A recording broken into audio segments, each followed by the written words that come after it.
Hello and welcome. The governing party of the Prime Minister in Bangladesh has won an overwhelming victory in the general election, securing a third successive term for Sheikh Hasina. But the main opposition alliance has dismissed the result as farcical and demanded a new vote amid accusations of vote rigging. At least 18 people have been killed in violent clashes. Our correspondent, Yogita Limai, is in the capital, Dhaka. A report contains some flashing images. Clashes outside a polling centre in Dhaka. They spot a reporter and try to stop him from filming. It was just one of the many violent incidents in Bangladesh on election day.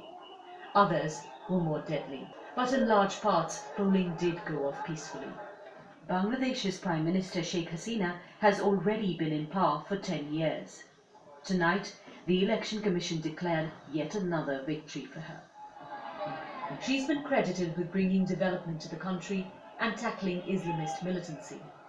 But her government has also been accused of cracking down on the opposition. 2 days before the polls, I asked her to respond. Look, all the allegations they are making, but they couldn't prove it. On one hand, they are placing allegation, and on the other hand, they are attacking our party workers, leaders. The opposition has now called for a fresh election. People are being killed, people are being arrested, candidates are being arrested, and one candidate is unprecedented.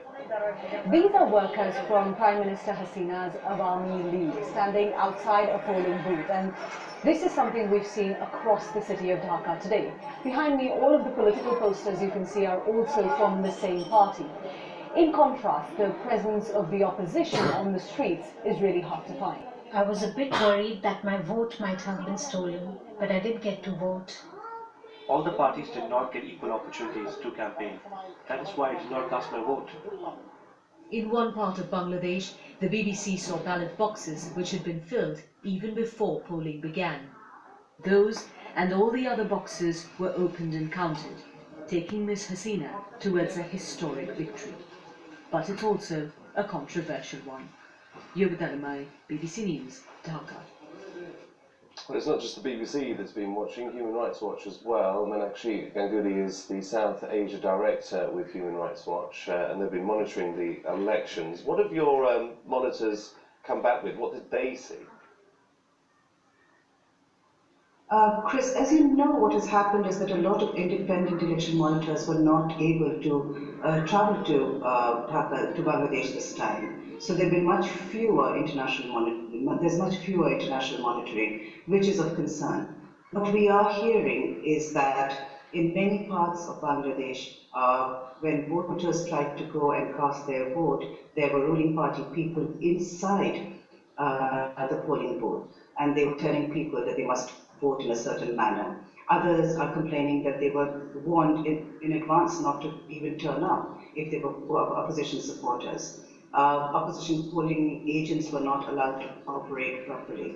So in this environment, what we are really concerned about is that Bangladeshis may not have had an opportunity to participate in a credible election. Is it Sheikh Hasina's party that is systemically corrupt, as it seems, or could she be unaware of it? Could this be on a more local level? Well, the concern really is that, as the opposition has said, that what happened in the previous election, in the 2014 election, is that they did not join because they believed that an election held under the ruling party would not be free and fair. This is a position that the Awami League, Sheikh Hasina's party, has also taken in the past. So, but the international community at that point of time, at this time round, had asked the opposition to join because they couldn't complain about not having a presence in parliament when they hadn't run at all. But as it turns out, they are now saying that they were right all along, that this was not an environment where they could, where there was a free contest, and a fair contest. And certainly we've heard accounts all along of not just opposition candidates being beaten up while they were campaigning, but even prior to that, a crackdown on speech, on social media commentary, arrests of ordinary Bangladeshi citizens for criticizing the government. So it has been a very difficult environment, and one that has perhaps impacted the outcome right now. Meenakshi Ganguly, we must leave it there, but many thanks. Much more information about what Human Rights Watch have found on their website, and also analysis from the BBC on the BBC News website as well. Do go there for much more about the elections in